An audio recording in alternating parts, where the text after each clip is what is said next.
দেখে তো না না দেখলা কোন আগে না দেখে তো পুরো তুমুট দিকে দামি দুপুর 1:30-2টা নাগাদে আমাদের প্যালেস কম্পাউন্ড যে টাউন হলের পেছনে মমিতা দেববর্মা ওনার বাড়িতে তারা ঘরের ডাইনিং রুমে খাচ্ছিলেন, বাড়ির সামনে দিয়ে খোলা ছিল। তো ওনার বাড়ি থেকে কিছু জিনিস চুরি হয়। তো ওনার খুব দামি দামি পাঁচরা, তারপরে ফ্যান, ওইসব জিনিস চুরি হয়। সাথে সাথে তারা যখন করে তারা থানাতে কমপ্লেন করেছে, চুরির কমপ্লেন। তো কমপ্লেন করার সাথে সাথে আমি আমার থানা সাব ইন্সপেক্টর অমরেশ দেববর্মাকে এন্ডোর্স করি। তো আমাদের দারগো ইনভেস্টিগেশন অফিসার সিসিটিভি ফুটেজ ছিল, সিসিটিভি ফুটেজ দেখে চোরকে আইডেন্টিফাই করা হয়েছে। তো ইনভেস্টিগেশনে চোরকে আমরা অ্যারেস্ট করি কাটাখালের এখানে।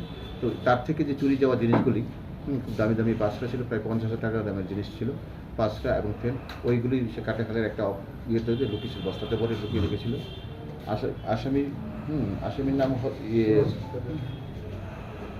ওকে তার আমরা অ্যারেস্ট করি। আসামি এখন আছে, আসামি কোর্টে ফরওয়ার্ড করছি, 2 দিনের পুলিশ রিমান্ডে এনেছি পুলিশ। তো এটা একটা বিষয় হলো, এটা একটা সুরজ দেববর্মা, ওর বাড়ি কোলাই গন্ডাসড়া। এরপরে আরেকটা নয়নামুড়াতে কিছুদিন আগে গত 16 তারিখ চুরি হয়েছিল। এই ঘটনাটা একটা অদ্ভুত।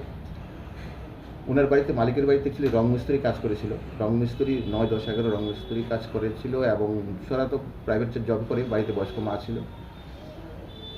তো ওনার বাড়িতে বিয়ে ছিল আশীর্বাদ, তো 16 তারিখ আশীর্বাদের দিন, মানে তো 15 তারিখ সন্ধ্যার সময় তার আলমারি খুলে দেখছে তাদের ঘরে স্বর্ণালঙ্কার চুরি হয়ে গেছে। তারপরে ওরা বললো যে আমাদের বাড়িতে তো কোনো নেই। তো কমপ্লেন আসার পর দেখা যাচ্ছে যে তাদের বাড়িতে রং মিস্ত্রি ছিল। ডাউট হয়েছিল যে রং মিস্ত্রি কোথায়। রং মিস্ত্রির বাড়িতে আমরা খবর পেয়েছি চারিপাড়া এলাকাতে রং মিস্ত্রি, 2জন রং মিস্ত্রি ছিল। তাদেরকে আমরা পুলিশ যখন স্ট্রংলি ব্রড ইনফরমেশন করেছি, তাতে বেরিয়েছে যে হ্যাঁ তারাই চুরি করেছে। তারা চুরি করা জিনিসগুলি আমরা উদ্ধার করেছি। এখানে কিছু স্বর্ণালঙ্কার ছিল, আপনারা দেখতে পেয়েছেন, বাইরে আছে। গোল্ডেন অর্নামেন্ট ছিল, চুরি ছিল, ছিল, চেন ছিল গোল্ডেন। তো ওগুলো রিকভার করেছে। আসামি অ্যারেস্ট করা হয়েছে। আসামিকে 3 জন রিমান্ডে রেখেছে। আজকে ওদেরকে কোর্টে পুরস্কার করতে হয়েছিল। এই হলো আসামি। ওখানে 2জন ছিল, একজন ছিল সঞ্জয়, যে রংমিস্ত্রি যারা করেছিল, সঞ্জয় শর্মা, একজন প্রতাপ দাস। তাদের বাড়ি চারিপাড়া লোকনাথপাড়া এলাকাতে 2জন। তো চুরি হচ্ছে, চুরির হার অনেকটা কমেছে, প্রথম দিকে কিছু কমছে, কিন্তু এখন যেগুলো চুরি হচ্ছে আমরা প্রপারলি সিসিটিভির ফুটেজের সাথে চুরি শনাক্ত করতে পারছি এবং কাজ করছি।